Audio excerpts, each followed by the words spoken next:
Ahan mamaktada channel asigi maikaidagi Mayambu THOIBI ookchari.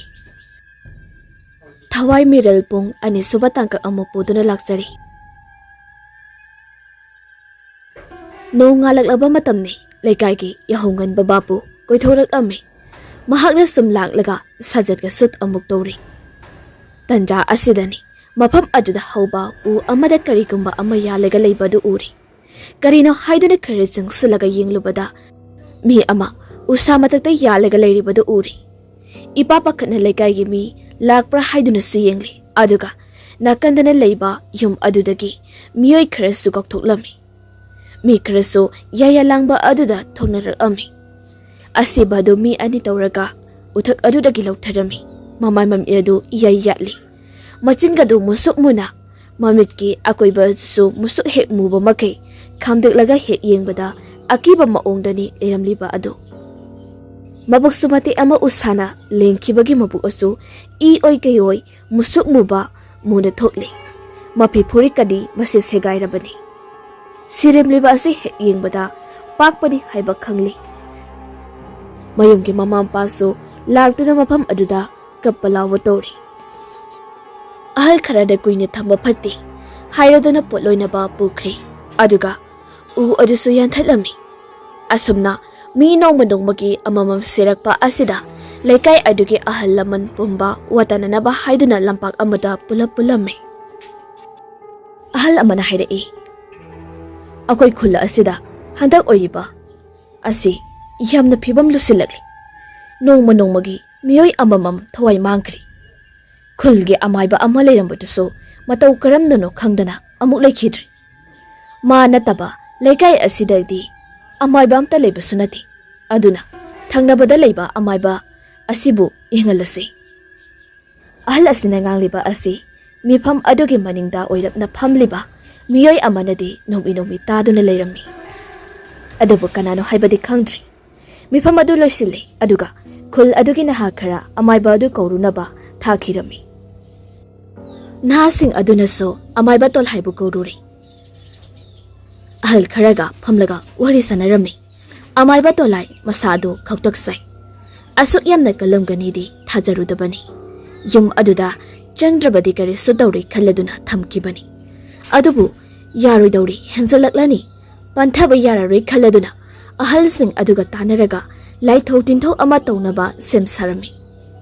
Khulgi lampak chithek amada lai khurumnaba tawri. Adubu maira chukhatke tawbaga mai adu putput mutle. Sidi karino masidi phibam lusilagli. Asik haladana khubak ahumadu pok khudoklaga yenglai. Loiradana khulgi ahal singda onsalaga haidai. Lai asi khurumba khara lugadawri. Lai asibu hawdokluba lairik aduma changanidu. Lairik adubu thidaba yaroidawri. Hayaliba wahesing adu tabada angakpa amadi oirami. Khara amana khali thambal jawna tawramlibra haiduna. Ahal amana mo haidai. Ibunga lairik haisibo tada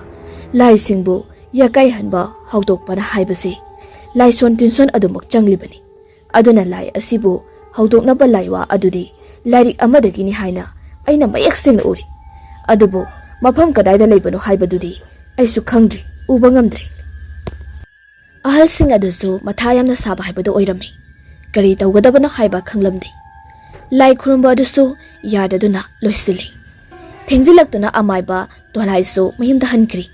Numidang thengzilakli. Laikai miyamdi kibana bayumdagi mapalga thongna khidri. Numidang fana thengzilakli. Numid asidi hui kayasu kana kapli.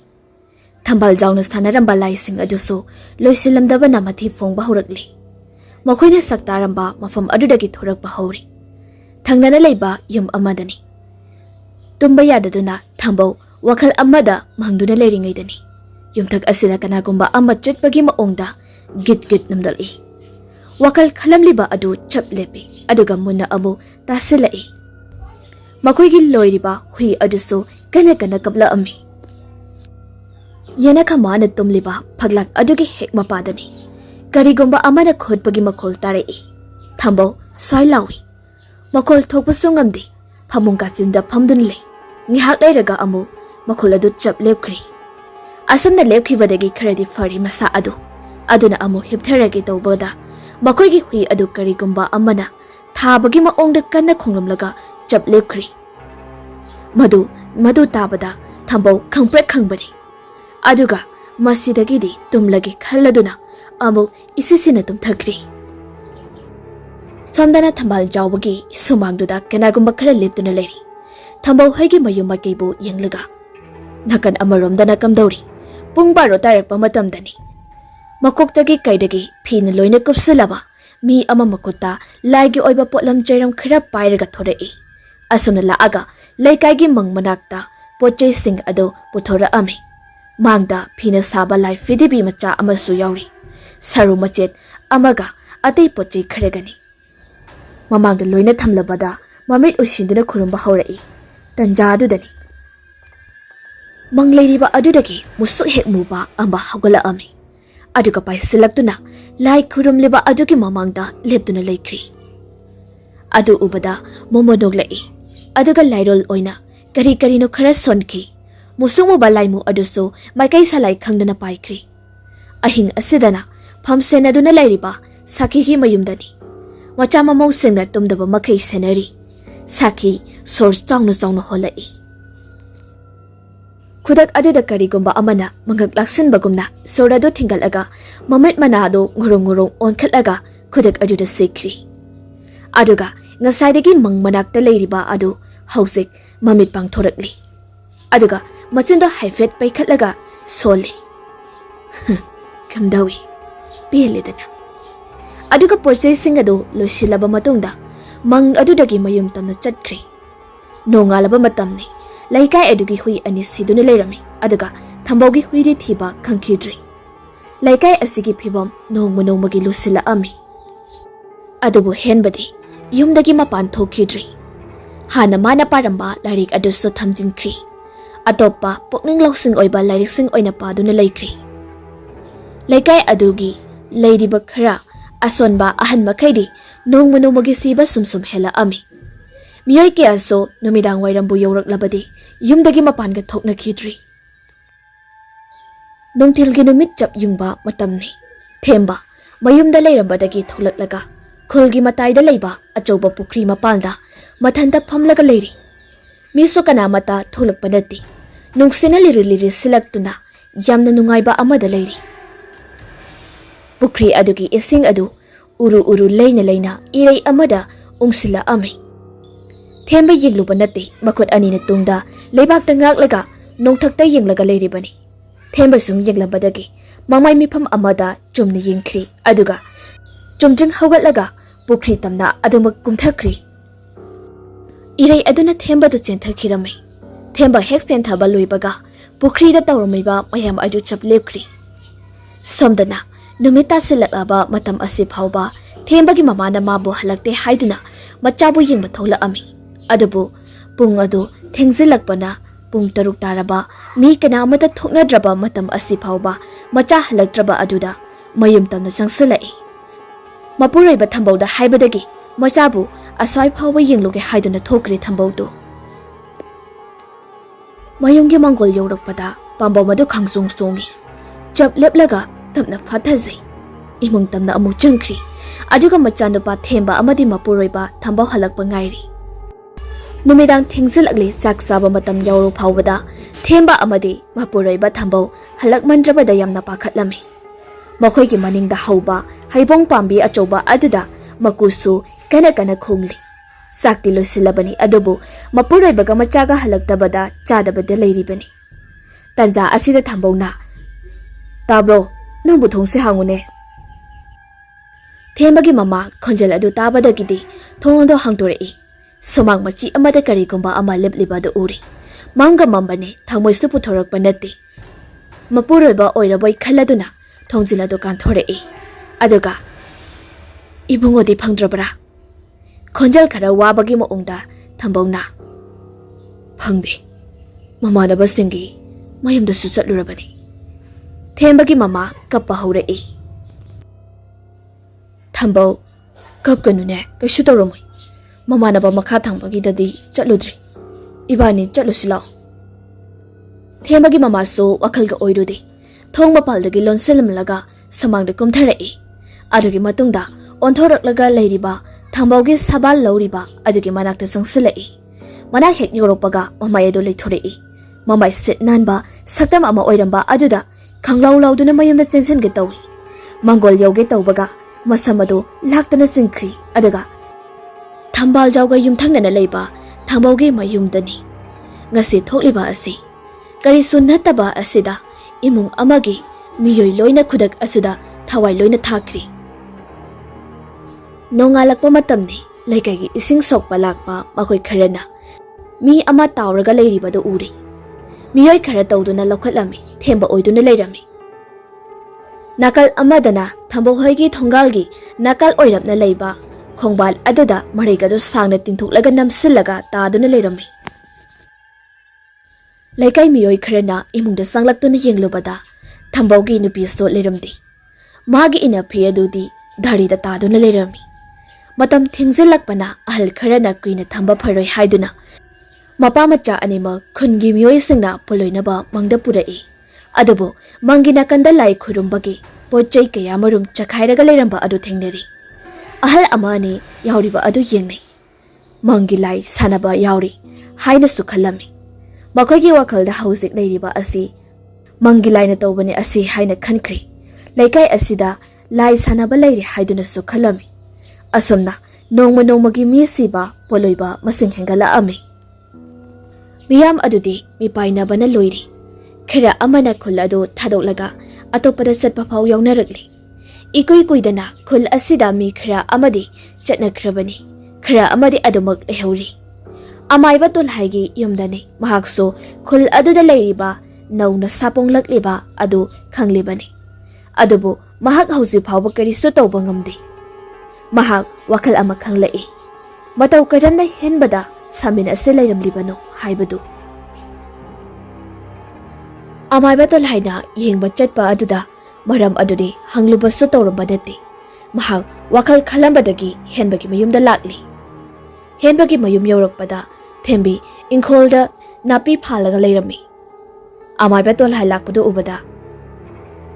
oja lembirak somta jangsinbiro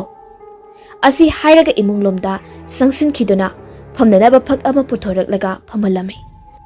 amaiba tolai phak aduda khongrai sanna phamtharaga ibema henbagi masadi karisu tawdraba natra oja maiba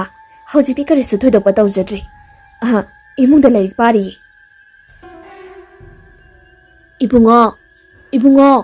oja maiba laine thokla onangbo henbasu lairik paramba adudagi mamana karokpadu tabda thorei ima aibu gobro hoine nang oja maiba laisi amaiba to laina ibungo lo sida phamulo henba ojagi manakta changsilaklaga famthei tol haina ibungo wa khara hangi nang asingba gakte khomo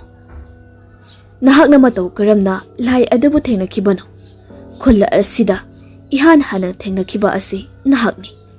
adubu lai asidi matam kuinadagi mamangdagine ahaiba oja kayana namsinduna thamkraba amani masibo amu yakairakpa haibase hawdokluba amadi yaurongani haiba asini henba wakal muna khalami mahakso mana pakhiba lari adu ningsinglaki aduga hairei oja maiba aina lari amakhakti pakhi adugi numit aduda akhak arauga loinana nongsu tharakhibani asamna henbana wari pumbado lirami adudagidi amaiba tol haina lari adubu puthoro haiduna henbana mana thamlamba adudagi puthorei lari adu fi amana kupsili fi adoba he hangdorakpaga amaiba tolai swailawi masada aduga hanglai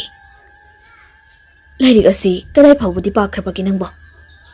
henbada chena chamagani pan phawbudi pakri adubu chena adudi aina loisinba babanga modri amaiba tolai na lari adubu khumjinkhri aduga ngasigi di chatlagi lari asimaso pukhragi haiduna puraga chatkhri henba amadi mama adu sum yengduna lehawi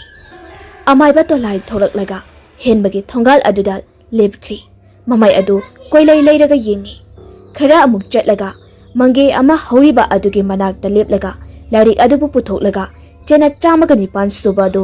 ꯌꯥꯎꯔꯤꯕ ꯑꯗꯨꯒꯤ ꯂꯥꯏ ꯑꯗꯨꯕꯨ ꯐꯥꯖꯤꯟꯅꯅꯕ ꯂꯥꯏꯁꯣꯟ ꯑꯗꯨ ꯁꯣꯜꯂꯛꯏ ꯍꯦꯟꯕꯅ ꯄꯥꯕ ꯅꯪꯍꯧꯗ꯭ꯔꯤꯕ ꯑꯁꯤꯁꯨ ꯂꯥꯏ ꯂꯣꯏꯁꯤꯟꯕꯒꯤ ꯂꯥꯏ ꯑꯁꯤꯕꯨ ꯐꯥꯖꯤꯟꯕꯒꯤ ꯂꯥꯏꯁꯣꯟ ꯑꯗꯨꯅꯤ ꯇꯟꯖꯥ ꯑꯁꯤꯗ ꯑꯈꯥꯛ ꯑꯔꯥꯎꯒ ꯂꯣꯏꯅꯅ ꯏꯈꯪ ꯈꯪꯍꯧꯗꯅ ꯅꯣꯡ ꯃꯪꯁꯤꯜꯂꯛꯑꯝꯃꯤ ꯈꯨꯜ ꯑꯗꯨ ꯄꯨꯝꯃꯝ ꯍꯦꯛ ꯃꯝꯂꯝꯃꯤ ꯑꯃꯥꯏꯕ ꯇꯣꯜꯍꯥꯏꯁꯨ ꯈꯣꯡꯂꯩꯊꯣꯟꯅ ꯂꯥꯏ ꯁꯣꯟꯕ ꯑꯗꯨ ꯂꯣꯏꯁꯤꯜꯂꯤ ꯑꯗꯨꯒꯗꯤ ꯇꯧꯔꯝꯂꯤꯕ ꯈꯨꯗꯤꯡꯃꯛ ꯑꯗꯨ ꯈꯨꯗꯛꯇꯨꯗ ꯆꯞ ꯂꯦꯞꯈ꯭ꯔꯤ ꯉꯥꯏꯍꯥꯛꯇꯪ ꯑꯗꯨꯗ ꯑꯣꯏꯔꯤꯕ ꯃꯇꯧ ꯑꯗꯨꯗ ꯃꯤꯌꯥꯝ ꯄꯨꯝꯕ ꯑꯗꯨ ꯃꯤꯄꯥꯏꯕ ꯑꯃ ꯄꯣꯛꯂꯨꯔꯕꯅꯤ ꯑꯃꯥꯏꯕ ꯇꯣꯜꯍꯥꯏꯁꯨ ꯂꯥꯏꯁꯣꯟ ꯑꯗꯨꯕꯨ ꯁꯣꯟꯕ ꯂꯣꯏꯔꯒ ꯁꯣꯔ ꯃꯄꯤ ꯑꯃ ꯍꯣꯟꯗꯣꯛꯆꯩ ꯑꯗꯨꯒ ꯐꯤꯅ ꯑꯃꯨꯛ ꯐꯖꯅ ꯌꯨꯝꯁꯤꯜꯂꯒ ꯃꯌꯨꯝ ꯇꯝꯅ ꯆꯠꯈ꯭ꯔꯦ ꯃꯥꯅ ꯁꯨꯝ ꯂꯥꯛꯄꯗ ꯈꯨꯜꯒꯤ ꯃꯪ ꯂꯩꯕ ꯃꯄꯥ ꯑꯗꯨ ꯌꯧꯔꯤ ꯃꯪ ꯑꯗꯨ ꯌꯧꯕꯒ ꯃꯪ ꯃꯅꯥꯛꯇ ꯃꯨꯁꯨꯛ ꯃꯨꯕ ꯑꯃ ꯂꯦꯞꯂꯤꯕꯗꯨ ꯎꯔꯤ ꯍꯩꯁ ꯀꯔꯤꯅꯣ ꯃꯪ ꯑꯁꯤꯗꯤ ꯃꯪꯊꯣꯡ ꯍꯥꯡꯂꯤꯗꯅ ꯃꯁꯤꯗꯤ ꯀꯅꯥꯅꯕꯨ ꯑꯣꯏꯔꯤꯕ ꯈꯨꯜ ꯑꯁꯤ ꯑꯋꯥꯐꯝꯗ ꯇꯥꯕ ꯇꯥꯔꯤꯗꯣ ꯑꯣ ꯑꯁꯤ ꯍꯥꯏꯔꯒ ꯃꯪꯂꯣꯝꯗ ꯑꯣꯟꯁꯤꯜꯂꯒ ꯃꯈꯨꯠꯇ ꯑꯀꯟꯕ ꯂꯥꯏꯁꯣꯟ ꯑꯃ ꯁꯣꯜꯂꯒ ꯐꯨꯜ ꯂꯥꯎꯅ ꯀꯥꯝꯈꯤ ꯑꯗꯨꯗꯒꯤꯗꯤ ꯃꯪ ꯃꯅꯥꯛꯇ ꯂꯦꯞꯂꯝꯕ ꯑꯃꯨꯕꯗꯨꯁꯨ ꯁ꯭ꯋꯥꯏ ꯃꯥꯡꯈ꯭ꯔꯤ ꯍꯥ ꯀꯔꯤꯁꯨ ꯇꯧꯔꯔꯣꯏꯗ ꯑꯁꯤ ꯍꯥꯏꯔꯝꯂꯒ ꯃꯌꯨꯝ ꯇꯝꯅ ꯑꯗꯨꯃꯛ ꯆꯠꯈ꯭ꯔꯤ ꯑꯗꯨꯕꯨ ꯑꯃꯥꯏꯕ ꯇꯣꯜꯍꯥꯏꯅ ꯈꯪꯗꯕꯒꯤ ꯋꯥꯅꯤ ꯃꯥꯕꯨ ꯁꯦꯟꯅꯕ ꯃꯤꯑꯣꯏ ꯑꯃꯅ ꯃꯃꯤꯠ ꯈꯥꯅ ꯌꯦꯡꯗꯨꯅ ꯁꯤꯡꯂꯒ ꯆꯤꯡꯅꯅ ꯌꯦꯡꯗꯨꯅ ꯂꯩꯍꯧꯔꯤ ꯅꯨꯃꯤꯠ ꯑꯁꯤꯗꯒꯤꯗꯤ ꯈꯨꯜ ꯑꯗꯨꯗ ꯍꯨꯏ ꯀꯞꯄꯅ ꯇꯧꯔꯝꯕ ꯑꯗꯨ ꯌꯨꯝ ꯀꯌꯥ ꯑꯀꯤ ꯑꯈꯪ ꯄꯤꯔꯝꯕ ꯑꯗꯨꯗꯤ ꯂꯦꯞꯈ꯭ꯔꯤ ꯑꯗꯨꯕꯨ ꯊꯝꯕꯥꯜꯖꯥꯎꯒꯤ ꯃꯅꯤꯡꯒꯤ ꯑꯁꯣꯡꯕ ꯃꯔꯛ ꯑꯃꯗꯤ ꯃꯌꯨꯝ ꯑꯗꯨꯗꯤ ꯀꯔꯤꯒꯨꯝꯕ ꯈꯔꯅ ꯁꯨꯔꯨ ꯁꯨꯔꯨ ꯅꯩꯔꯤ ꯑꯃꯥꯏꯕ ꯇꯣꯜꯍꯥꯏꯅꯗꯤ ꯃꯁꯤ ꯈꯪꯈꯤꯕ ꯅꯠꯇꯦ ꯅꯣꯡ ꯅꯤꯅꯤ ꯍꯧꯈ꯭ꯔꯤ ꯀꯔꯤꯁꯨ ꯇꯧꯔꯛꯇ꯭ꯔꯕ ꯑꯗꯨꯗ ꯂꯩꯀꯥꯏ ꯈꯨꯜꯒꯤ ꯃꯤꯁꯤꯡ ꯑꯀꯤꯕ ꯐꯥꯎꯔꯝꯕ ꯑꯗꯨ ꯈꯔ ꯃꯈꯩꯗꯤ ꯁꯥꯐꯔꯤ ꯁꯣꯝꯗꯅ ꯏꯃꯨꯡ ꯑꯃꯗ ꯂꯩꯔꯤꯕ ꯐꯤꯃꯨ ꯏꯜꯂꯒ ꯃꯃꯥꯡꯗ ꯃꯤꯒꯤ ꯁꯔꯨ ꯈꯔ ꯇꯥꯔꯤꯕ ꯑꯗꯨꯕꯨ ꯄꯥꯏꯈꯠꯇꯨꯅ ꯌꯦꯡꯗꯨꯅ ꯂꯩ ꯇꯣꯉꯥꯟ ꯇꯣꯉꯥꯟꯅꯁꯨ ꯊꯝꯂꯤ ꯃꯆꯤꯟꯗꯁꯨ ꯃꯨꯔꯨꯝ ꯃꯨꯔꯨꯝ ꯁꯣꯜꯂꯤ ꯅꯪ ꯍꯥꯠꯀꯅꯤ ꯅꯪ ꯂꯦꯝꯅ ꯊꯥꯔꯣꯏ ꯃꯣꯆꯤꯡ ꯑꯃ ꯂꯩꯕꯒꯨꯝꯅ ꯑꯃꯨꯛꯁꯨ ꯑꯁꯥꯕ ꯑꯃꯒ ꯂꯣꯏꯅꯅ ꯂꯩꯕꯥꯛꯇꯨꯗ ꯃꯈꯨꯠ ꯑꯗꯨꯅ ꯒꯤꯔꯤ ꯒꯤꯔꯤ ꯇꯛꯂꯤ ꯑꯃꯨꯛꯁꯨ ꯍꯥꯏꯔꯤ ꯑꯩꯉꯣꯟꯗ ꯌꯦꯠꯄ ꯅꯪ ꯍꯥꯠꯀꯅꯤ ꯑꯁꯤ ꯍꯥꯏꯔꯒ ꯐꯝꯂꯤꯕ ꯑꯗꯨꯗꯒꯤ ꯄꯨꯛ ꯍꯧꯒꯠꯈ꯭ꯔꯤ ꯌꯨꯝꯌꯥꯏ ꯀꯥꯗꯅꯤ ꯃꯥꯅ ꯇꯧꯔꯤꯕ ꯑꯁꯤ ꯏꯃꯨꯡ ꯑꯗꯨ ꯃꯤ ꯀꯅꯥꯁꯨ ꯂꯩꯕ ꯅꯠꯇꯦ ꯃꯊꯟꯇꯅꯤ ꯌꯥꯝꯅ ꯊꯨꯅ ꯄꯥꯛꯁꯤ ꯑꯃ ꯐꯠ ꯂꯥꯎꯅ ꯄꯨꯊꯣꯔꯛꯏ ꯑꯗꯨꯒ ꯌꯥꯝꯅ ꯃꯜꯂꯕ ꯂꯥꯏꯔꯤꯛ ꯃꯆꯥ ꯑꯃꯁꯨ ꯂꯧꯊꯣꯔꯛꯏ ꯃꯆꯤꯟꯗꯁꯨ ꯁꯣꯜꯂꯤ ꯅꯪ ꯈꯪꯒꯅꯤ ꯅꯪ ꯁꯣꯏꯗꯅ ꯁꯤꯔꯅꯤ ꯈꯦꯛꯅ ꯂꯥꯎꯅꯁꯨ ꯅꯣꯛꯂꯤ ꯑꯗꯨꯒ ꯈꯣꯡꯒ꯭ꯔꯥꯏ ꯆꯟꯅ ꯐꯝꯂꯗꯨꯅ ꯂꯥꯏꯔꯤꯛ ꯑꯗꯨ ꯐꯥꯛꯗꯣꯛꯂꯒ ꯃꯥꯡꯗ ꯊꯝꯂꯤ ꯑꯗꯨꯒ ꯃꯈꯨꯠ ꯇꯥꯁꯤꯟꯅꯗꯨꯅ ꯂꯥꯏꯁꯣꯟ ꯈꯔ ꯁꯣꯜꯂꯝꯃꯤ ꯑꯗꯨꯒ ꯃꯈꯨꯠ ꯑꯗꯨꯗꯁꯨ ꯂꯩꯕꯥꯛ ꯑꯗꯨꯗ ꯁꯨꯔꯨ ꯁꯨꯔꯨ ꯅꯩꯔꯒ ꯑꯃꯨꯛ ꯊꯥꯡꯒꯠꯂꯒ ꯃꯐꯝ ꯑꯗꯨꯗ ꯚꯥꯛ ꯂꯥꯎꯅ ꯊꯥꯗꯩ ꯑꯗꯨꯒ ꯃꯐꯝ ꯑꯗꯨꯗ ꯎꯆꯟ ꯈꯔꯁꯨ ꯇꯧꯔꯒ ꯃꯩ ꯊꯥꯔꯝꯃꯤ ꯁꯣꯝꯗꯅ ꯀꯝꯗꯧꯔꯤ ꯑꯃꯥꯏꯕ ꯇꯣꯜꯍꯥꯏꯅꯤ ꯃꯁꯥ ꯑꯗꯨ ꯇꯨ ꯈ꯭ꯌꯥꯎ ꯆꯣꯡꯉꯤ ꯃꯁꯥꯗꯨ ꯌꯥꯝꯅ ꯁꯥꯒꯠꯂꯝꯃꯤ ꯁꯥꯒꯠꯂꯗꯨꯅ ꯇꯨꯝꯕ ꯌꯥꯔꯝꯗꯦ ꯑꯃꯨꯛꯁꯨ ꯈꯪꯏꯪ ꯏꯪꯂꯝꯃꯤ ꯃꯇꯧ ꯑꯁꯤꯗ ꯑꯃꯥꯏꯕ ꯇꯣꯜꯍꯥꯏꯅ ꯍꯧꯒꯠꯇꯨꯅ ꯏꯁꯤꯡ ꯈꯔ ꯂꯧꯔꯨꯗꯨꯅ ꯁꯣꯜꯂꯒ ꯊꯛꯂꯝꯃꯤ ꯃꯁꯥꯅ ꯁꯣꯟꯖꯕ ꯃꯍꯩ ꯑꯣꯏꯕꯅ ꯀꯌꯥ ꯄꯥꯟꯕꯗꯤ ꯑꯣꯏꯔꯝꯗꯦ ꯑꯗꯨꯅ ꯃꯥꯅ ꯂꯥꯏꯒꯤ ꯑꯣꯏꯕ ꯆꯔꯤꯛ ꯑꯗꯨ ꯃꯥꯒꯤ ꯂꯥꯏ ꯈꯣꯏꯔꯝꯐꯝ ꯀꯥꯗꯨꯗ ꯊꯝꯂꯤꯕ ꯑꯗꯨ ꯂꯧꯊꯣꯔꯛꯇꯨꯅ ꯁꯤꯖꯤꯜꯂꯤ ꯑꯗꯨꯗꯒꯤ ꯃꯁꯥ ꯑꯗꯨ ꯀꯔꯤꯁꯨ ꯇꯧꯈꯤꯗ꯭ꯔꯤ ꯁꯣꯝꯗꯅ ꯃꯩ ꯑꯃꯨꯛ ꯊꯥꯏ ꯏꯁꯤꯡ ꯑꯃꯨꯛ ꯍꯩ ꯇꯧꯔꯤꯕ ꯑꯗꯨ ꯏꯁꯤꯡ ꯑꯗꯨ ꯍꯩꯅ ꯁ꯭ꯋꯥꯏ ꯃꯅꯤꯟ ꯑꯣꯟꯈꯤ ꯑꯁꯨꯝꯅ ꯇꯧꯔꯛꯄ ꯑꯁꯤꯗ ꯉꯁꯥꯏꯗꯒꯤ ꯇꯧꯔꯝꯂꯤꯕ ꯑꯗꯨ ꯆꯞ ꯂꯦꯞꯄꯤ ꯑꯗꯨꯒ ꯉꯁꯤꯒꯤꯗꯤ ꯅꯪꯅ ꯉꯝꯂꯦ ꯃꯊꯪꯗꯗꯤ ꯅꯪꯒꯤ ꯑꯔꯣꯏꯕꯅꯤ ꯑꯁꯤ ꯍꯥꯏꯔꯒ ꯃꯄꯣꯠ ꯃꯆꯩꯁꯤꯡ ꯑꯗꯨ ꯂꯣꯏꯁꯤꯜꯂꯒ ꯃꯥꯁꯨ ꯇꯨꯝꯕ ꯆꯪꯈ꯭ꯔꯤ ꯑꯃꯥꯏꯕ ꯇꯣꯜꯍꯥꯏ ꯋꯥꯈꯜ ꯃꯑꯣꯟ ꯈꯜꯂꯝꯃꯤ ꯀꯔꯤꯅꯣ ꯉꯁꯤ ꯃꯉꯣꯟꯗ ꯇꯧꯔꯤꯕ ꯑꯁꯤꯕꯨ ꯃꯃꯤꯠ ꯑꯗꯨ ꯎꯏꯁꯤꯟꯗꯨꯅ ꯌꯦꯡꯂꯨꯕꯗꯁꯨ ꯀꯔꯤꯁꯨ ꯈꯪꯕ ꯉꯝꯂꯝꯗꯦ ꯈꯟꯅ ꯑꯗꯨꯃꯛ ꯇꯨꯝꯊꯈ꯭ꯔꯤ ꯑꯃꯥꯏꯕ ꯇꯣꯜꯍꯥꯏ ꯃꯪ ꯑꯃ ꯃꯪꯂꯝꯃꯤ ꯃꯥꯅ ꯑꯉꯥꯡ ꯑꯣꯏꯔꯤꯉꯩꯒꯤ ꯃꯇꯝꯒꯤ ꯃꯪꯅꯤ ꯃꯈꯣꯏꯒꯤ ꯃꯃꯥꯡ ꯊꯪꯕꯗ ꯂꯩꯕ ꯆꯤꯡ ꯃꯆꯥ ꯑꯃꯗꯅꯤ ꯃꯥꯁꯨ ꯊꯤꯉꯥꯎ ꯂꯤꯉꯥꯎ ꯁꯨꯝ ꯁꯥꯟꯅꯗꯨꯅ ꯂꯥꯛꯄ ꯑꯗꯨꯗ ꯃꯐꯝ ꯑꯗꯨꯗ ꯌꯥꯝꯅ ꯁꯣꯜꯂꯕ ꯑꯍꯜ ꯑꯃꯅ ꯁꯤꯡ ꯌꯥꯟꯗꯨꯅ ꯂꯩꯔꯝꯃꯤ ꯃꯥꯅ ꯂꯣꯏꯔꯛꯄ ꯁꯤꯡ ꯑꯗꯨꯕꯨ ꯄꯨꯂꯞ ꯊꯝꯂꯤꯕꯗꯨ ꯎꯔꯝꯃꯤ ahal aduna thamliba adudagi angang oiriba amai batol haina domina lauthoklammi ahal adudi uba natte tongana loselaga thanamlaga madi adumak chatkri ahal aduna onthorak padadi sing adu fane yamna mayeng taramli wana wabaga solaba ahal adu yamna sauninglammi aduga ayakpa michai ama chaira ami kanana bu oiriga ba aina adu wana chaliba sing asibo huralaga chatkiba pai nangsu aina waba masak khangdaba nangna khaiduktuna pukriba sing aduga chap manana nangi punchi jengjensu khaidukpo oyo amai batolai do phuk hawal e humang kangi aduga makhut thektuna pai wakhal de khalle oh aina laknari bani haiduna tawkriba aduna ngasidi aigi matam yoraklido tha sina aigi matam oiragani do mamitagi mapiso taribani nonga lakli amai batol haina mana tawkriba adugi michai adu kongnabani haiduna laithau kaya amasu tawri adabu mai pakpadi ngamlamde mathwai siyamna warami punchi singjen phangnaba phanakana hotnarabaso ngamba ko balaitri asamna nomani ni de haukhri numidang amadani amai batol hai sak tokpagi basa ado omchaknai haiduna haksik langba tholai magi matam laklabanina akau pare naredo masada laitin sangdanaba ngalthoknanaba kari mata su yaurakpa natti asamna lakpana khungi lampak lairiba adomda laami misu kana mata chatnadri samlakpa aduda matungda kanagumba ama inerakpagumna tawi miga chatlibra haiduna mamai adu laithoralaga yengi kana su lairamdi adubu masada akiba amata yauda amaiba ama oirubana kari su khalamdi amusu laithoralaga chatli amusu inerakpagumna tawi aduma masidi phibam amani haiduna laiwai khara solaga akoiba aduda machinduna kamthoklami adubu kari su kanadi inerakpagumna adumak tawri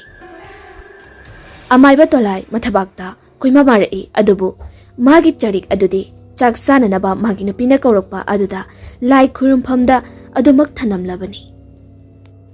amaiba tolai magi araiba matam yaurakle khangjarami aduna lampak aduda kumtheraga khongrai sanduna mamit ushilaga tumina phamduna laikri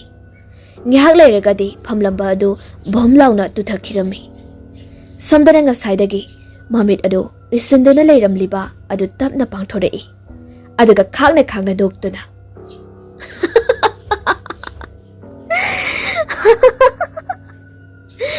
hauzikti keri sare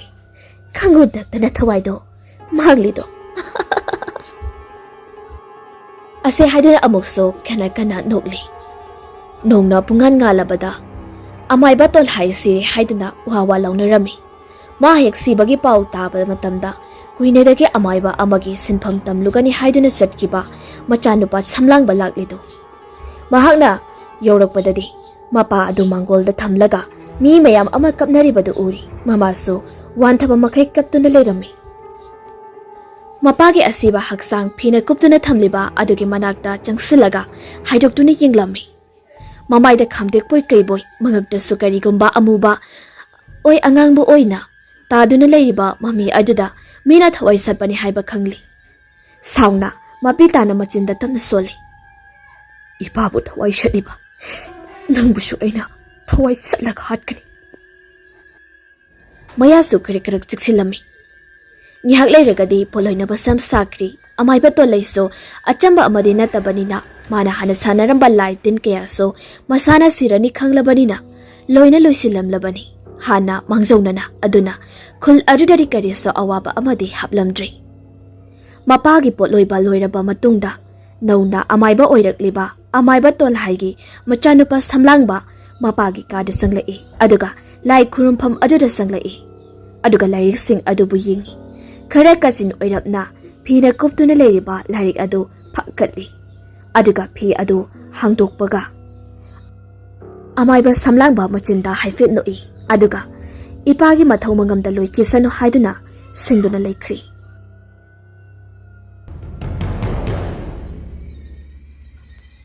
madang asida wari asigi anisuba tangkak loijari